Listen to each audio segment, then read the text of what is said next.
Good morning. সকাল সকাল মা ব্রেকফাস্ট নিয়ে চা নিয়ে এবং সাথে পরোটা নিয়ে বসেছে। ব্রেকফাস্টে আজকে পরোটা এনেছে বাবা, সেই নিয়ে বসেছে। তো ব্রেকফাস্ট সেরে রান্না করতে এলাম, আর বাইরে অঝোরে বৃষ্টি পড়ছে। এই বৃষ্টি থামছে। তো এখন কেটে নিয়েছি, আজকে চিচিঙ্গে রান্না করব, জন্য চিচিঙ্গে কেটে নিলাম। আর এখানে জয়ন্ত আজকে একটু হাঁটতে বেরিয়েছিল সকালে, তো একটু পার্শে মাছ কিনে নিয়ে এসছে, আর এই পার্শে মাছ রান্না করব।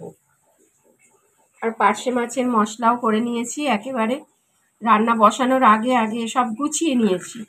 এখানে সর্ষে আর কাঁচা লঙ্কা বাটা। আজকে দুপুরবেলা চিচিঙ্গে আর পার্শে মাছ দিয়ে ভাত খেয়েছি। আজকে আর ডাল ভাজা এসব কিছুই করেনি। আর খাওয়া দাওয়া করে মা একটু হসপিটালে বেরিয়েছে। আজকে ওই দাদুকে ডিসচার্জ করে দেবে বলে মাঝখানে যেতে পারেনি হসপিটালে, সেই জন্য আজকে ছুটে ছুটে গেছে হসপিটালে দাদুকে দেখতে আর কি। এখনো বাড়ি ফেরেনি মা। বাবা স্নান করে ঠাকুরকে ফুল মালা দিয়ে ভোগ নিবেদন করে দিল ঠাকুরকে। আমি সোশ্যাল মিডিয়াতে বেশি ইউজ করি হচ্ছে ফেসবুক আর ইউটিউবটা। তো আজকে কি মনে হলো, একটু আগেই ইনস্টাগ্রামটা খুলেছিলাম। কি মনে হলো যে ইনস্টাগ্রামটা অনেকদিন খুলি না, একটু দেখি। তো আমার এক বন্ধু, আমার কলিগ ছিল, এখন আর নেই, ও অন্য কোম্পানিতে এখন কাজ করে। তো একসাথে আমরা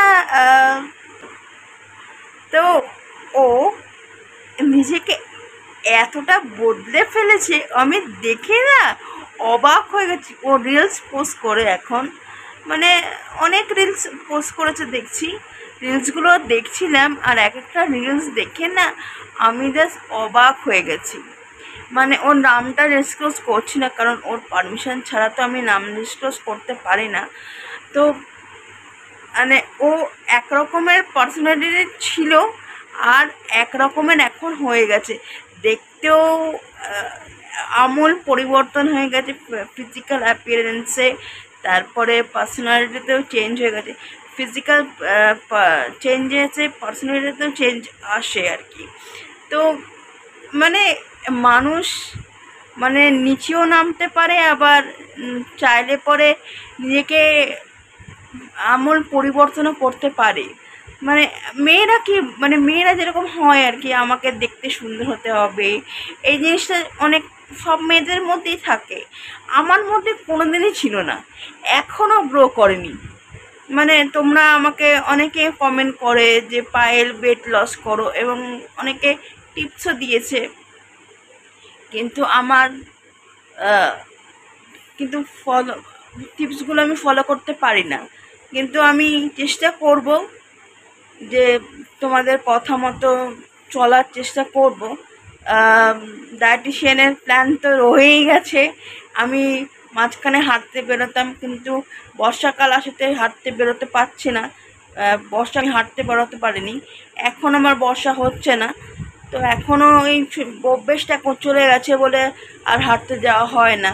আবার হাঁটা শুরু করব, যাতে তাহলে কি এক্সারসাইজ করলে কি আমারও যেই শারীরিক কমজোরিটা আছে সেটাও কিন্তু অনেকটা রিলিফ হয়। কিন্তু আমি সবই বুঝি, কিন্তু ওই যে একটা লেজিনেস কাজ করে, বেশিক্ষণ মোটিভেটেড থাকতে পারি না। এটাই মোটিভেটেড থাকাটাই হচ্ছে মেন ব্যাপার, যে আমাকে মোটিভেট থাকতে হবে। এবং আমি কিন্তু যে অনেক কিছু বাইরে খাই সেটা কিন্তু নয়, বাড়িরই খাবার খাই, মিষ্টি সেরকম খাই না,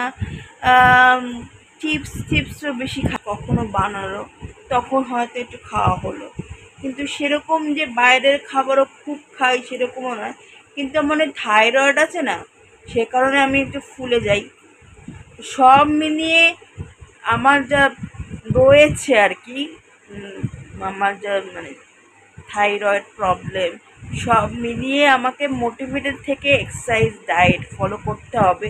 কারণ ওকে দেখে না আমার এত ভালো লেগেছে যে একটা মানুষ কি দেখেছিলাম আর ও কি হয়েছে আমার দেখেও না ভালো লেগেছে, এবং ওকে দেখেও না ইন্সপায়ার ফিল করছে, জানো তো, যে কিন্তু প্রচুর ধৈর্য দরকার।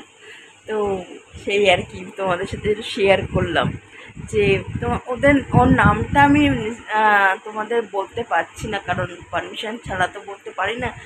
তো তোমরা কিছু মনে করো না, আমার সাথেই ও চাকরি করতো। তো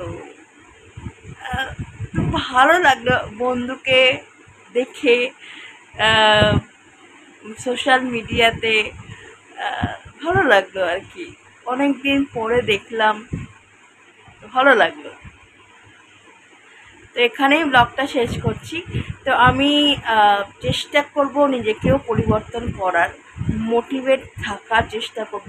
যে অভাব মানে বেশি দিন মোটিভেট থাকতে পারি না, ওই ধরো ম্যাক্সিমাম 1 সপ্তাহ কি 2 সপ্তাহ, তারপরেই মোটিভেটেড জিনিসটা চলে যায়।